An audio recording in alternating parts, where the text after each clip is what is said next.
Welcome back to the NerdyJock podcast covering Dragon Ball Daima. In this episode, we are talking about everybody's an adult again. To the surprise of no one, Glorio betrays Rinsu. We have maybe the best Super Saiyan 3 fight ever. And one of the best Vegeta fights ever.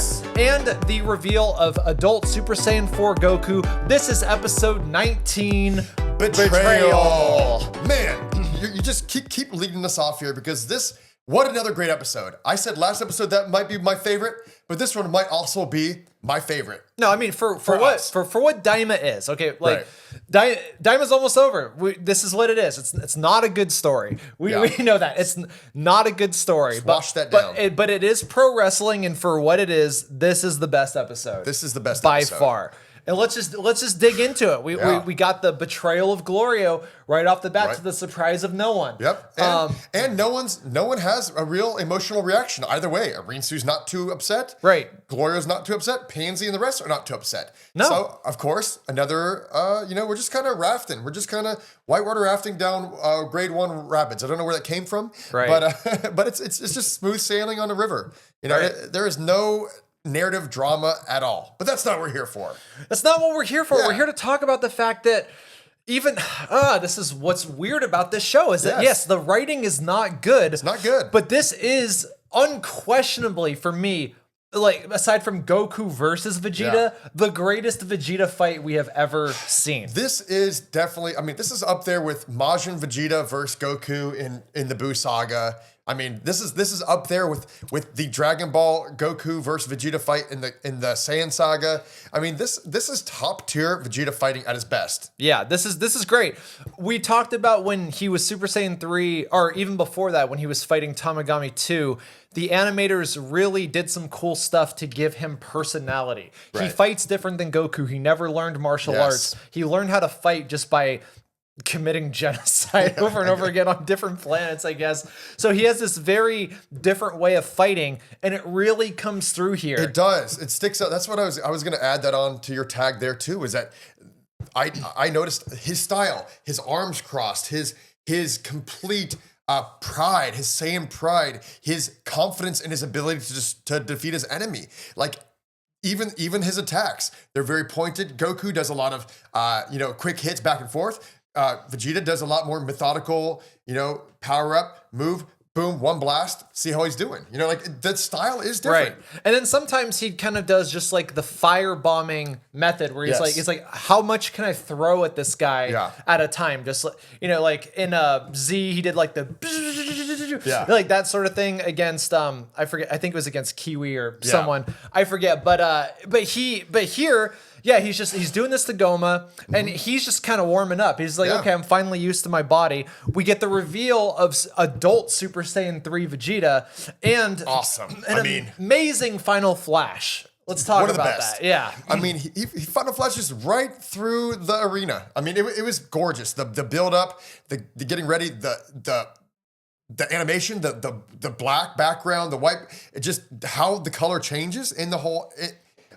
And it rotates around his body. I mean, this is a masterclass in Daima animation. This is the top tier episode, I would say, of the animation of Dragon Ball Daima. It's just got to be it. It's insane that the last 3 episodes have been this good consistently. It's like, this is what a good budget and a good schedule can do. And we have these animators who are drawing entire 15-20 minute sections of sequences by themselves, or keyframes, I should clarify. But yeah, this fight, so much give and take, so much good stuff. The only bummer about it is that Goma sucks as a villain, and he's like invincible for no reason. Which, for the Vegeta stands out there, everyone's pissed because Vegeta is just once again just being dogged by the Dragon Ball story. At least with Vegeta, it's a stamina thing, which we know Super Saiyan 3 is a key draining power up. Yeah, and he was already tired because he couldn't defeat the gendarmerie. Yeah. Oh, by the way, if you're watching the dub now, we've been calling it the Gendarmerie the whole time because that's how it's spelled. It's the gendarmerie. Yeah, it's a French name for army. Yeah. So he's tired from being shot by guns from the gendarmerie. So. But this is great because when you saw Vegeta punching and attacking, you actually felt the pain on Goma. You hadn't seen that before. It was more of a boom. Everything was like had a fierceness, a sharpness to it. And even though we knew he's invincible, I actually felt like, okay, Goma feels this one a little bit, you know? More so than even Kid Super Saiyan 4 Goku. Exactly. Yeah. He's doing the most damage so far, but Goku and Piccolo are kind of talking shit on the side, like, he's not going to last much longer. He's gassing out up there. And you know, right? And it's fine. I mean, thank God they at least added that to the narrative, because we knew it was happening ourselves. If you're a Dragon Ball stan, you know that it's only sustainable for a short amount of time. Right. But let's talk about his design as an adult. Like his hair, it goes, it doesn't go long like Goku's, it goes more out and up. Yeah. Kind of like a pineapple head. Kind of like, what's her face? Was it Kale? Yeah. When she went Super Saiyan, because she had longer hair. Right. It kind of reminded me of that design a little bit. But yeah, it's just a really cool design. It's different. I like that it's different. I like that it's not exactly the same as Goku's. Yeah. And I'm very glad we got to see that as an adult. Because like, as much as it was fun to have chibi form, because I love, I've said it before, I do love the small character designs, the sprites, or as you would call them, chibi, whatever you want to. But I think just having bigger characters in frame, it lets the animators and the designers add a lot more texture, a lot more light variation, a lot more color, a lot more, just a better design.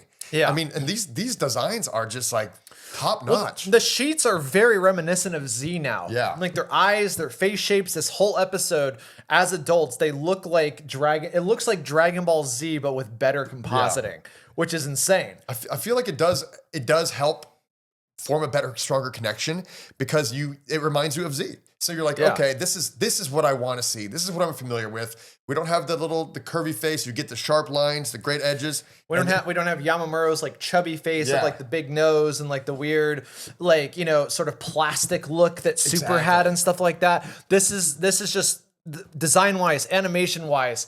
The way that character choices are made with animation choices and this, just everything just firing on all cylinders. I mean, just a really beautiful joy to watch. My 5-year-old son was ecstatic watching this. He was, even though he couldn't understand the Japanese, and now he's watching the English too, and he like, I could see in his eyes, he's like, I can't wait to watch this in English. Yes, so it's awesome. So in 2 months, because Crunchyroll is weird as hell. I don't get it, but whatever. Anyway, so let's talk a little bit more about the next big thing of this episode. I only had a couple big. Okay, well, the next big, Vegeta, just his character being completely thrown under the bus here. Yeah. This moment that everyone's talking about, which in some ways, listen, it's Bulma. It's Bulma. We understand. She's a lot of people's best girl. Yeah. But when we talk about, and also from a character arc perspective, it's like, like if this is where Vegeta's at from where he started, that is technically an arc. He has an progression. He has the best arc, and tell us about the joke. I mean, it was so he goes from, I'm going to fight until I die. Like he refuses to give up, which bravo to him. There's too many moments in Dragon Ball where he actually just gives up and starts crying. But he's like, no, I'm going to fight to the death. And then Bulma steps up. Reminder, he has powered out of Super Saiyan at all. He's base form Vegeta, black hair. He's done his Hail Mary. Yeah. He's done his Final Flash. He's gassed. He's complete. Yeah, he's not going all 5 rounds. Yeah. So his wife steps in and she's like, Vegeta, stop. Like, you're done. Just throw in the towel. Like, let everybody else fight. And he's like, no, I'm gonna die. Doing this. I'm gonna die doing this. Yeah. And then Bulma steps in and says, if you don't stop right now, I'm never going to take a bath with you ever again. And you see another hilarious, great moment. You see him turn to the camera, a close-up, zoom in on his eye, like, huh? And then next frame, 1 second later, he's like, powers down, and right back there. With his last bit of energy, he's suddenly 5 times faster, and he's just like on the ground. He's like, well, guess I'm done, guys. Guess I'm done. He's like, throw it in. I need that bath time with Bulma, So, it's like so good. It's like that's the reason I stayed on Earth, was for those baths. And these last 4 episodes have some really good jokes, like the last one we love with the dude going Super Saiyan 3 and stuff like that. And just to have this light moment in between one of the most epic fights you're going to get in an episode of Dragon Ball, that's a plus. Right. And, this is the running joke at this point that Vegeta, like, despite his posture, despite his like, oh, I don't care about anything or whatever, that he toughest man in the world. That he actually, it's like Bulma is the reason that he's not evil anymore. He's just like, she helped. She converted him, with those baths or whatever. But now, I mean, the next big thing, we have a repeat of the famous, like, various transformations. Classic. Yeah. Yeah, go ahead. No, go ahead. Yeah, finish. No, I want you to take the lead. You, sir. Okay. You, the star of the Dunkin' Donuts Super Bowl commercial with Casey Affleck, Ben Affleck, and Jeremy Strong. Okay. Kevin Ketchum, the NerdyJock. Please tell us. Tell us. All right. So, I mean, but name the movies, because it happens a lot in the movies too. It happens they do it in the Tournament of Power. They do it in Super. They do it in Z when he goes against Boo. Well, this was like a repeat of that exact moment. Exactly. This is what's great is because we all know this is coming, but we like to see the forms. We like to see the stages of power-ups. That's just part of the thing. Just like One Piece has his different gears, we love watching Goku power up. So he does hey, this is my Super Saiyan 1. Boom. And you get the really cool music in the background. Great music, by the way. We haven't talked about the last couple episodes. Great music choices, little variations on the score and themes that we've been playing throughout, but really, really awesome. He goes Super Saiyan 1. Boom. This is my Super Saiyan 2. Boom. Blue light. Going awesome. Then Zappy zaps. And then he charges up his badass Super Saiyan 3. And this was a great animation sequence right here. One of my favorites. Oh, man, yeah. It was gorgeous. Absolutely gorgeous. The design perfectly matching Dragon Ball Z. Perfectly. The pose, the design, everything about his facial features. It was like, man, this is like watching a remake of Z. Do I smell remake? I mean, this thing was like the first episode of Daima when we got to see those flashbacks. It was so good. It was that again, and I realized it's like, man, this is what I'm here for. Yeah. I'm here to see Z with better budget and better compositing. Yeah. Like, this is what I'm here for. He ends in that same pose, and he's like, might as well go a little bit further. Yeah. And then he rips off his gi top, flexes his muscles, and then you see just the most epic transformation. As good as the Reawakening last episode, when he goes Super Saiyan 4, and you just see this huge surge of energy and a blast. You're like, damn. Still gets me every time. Love it. Yeah. Love it.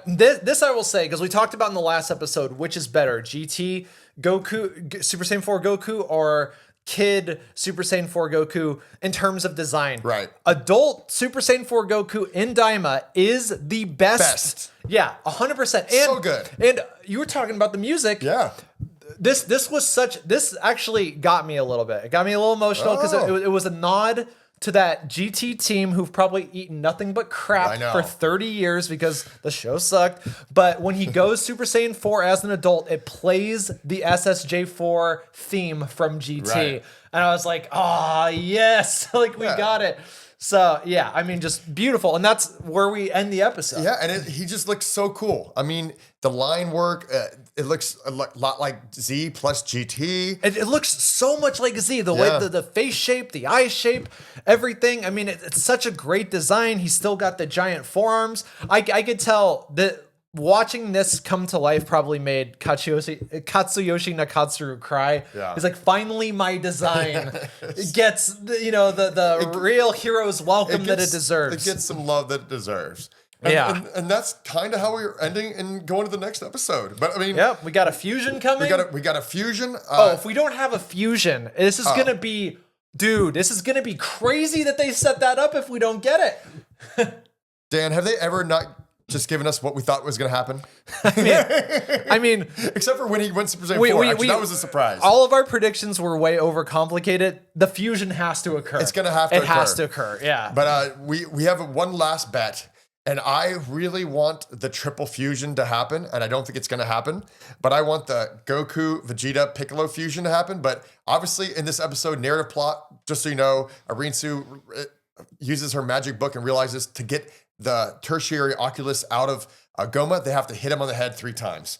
Yes, on the back of the head. That's actually pretty important. So they're going to need a strong enough warrior while their Goma's fighting to knock that out. So they need a hero.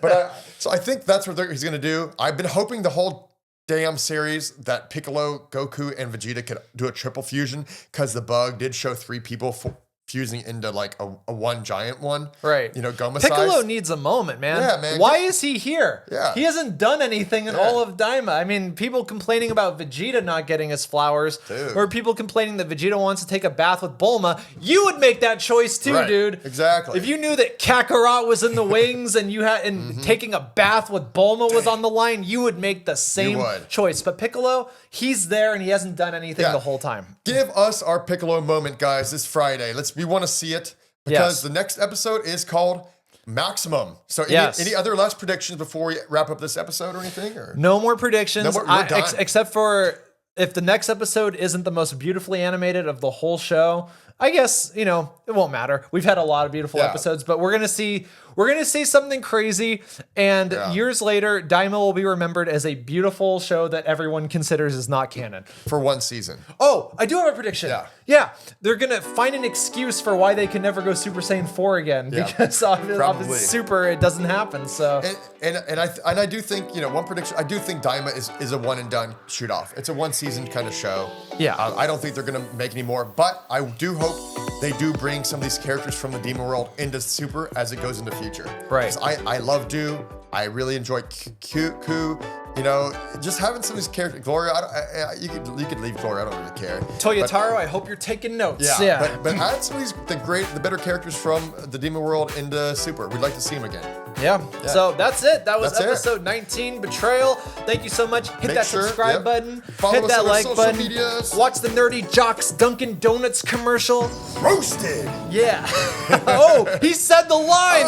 He said it. Wonderful. Yeah. But anyways, thanks again. We love you guys, and we'll see you next time on Dragon Ball Daima podcast finale, episode 20, Maximum. I'm out. All right. Good energy. Awesome, brother.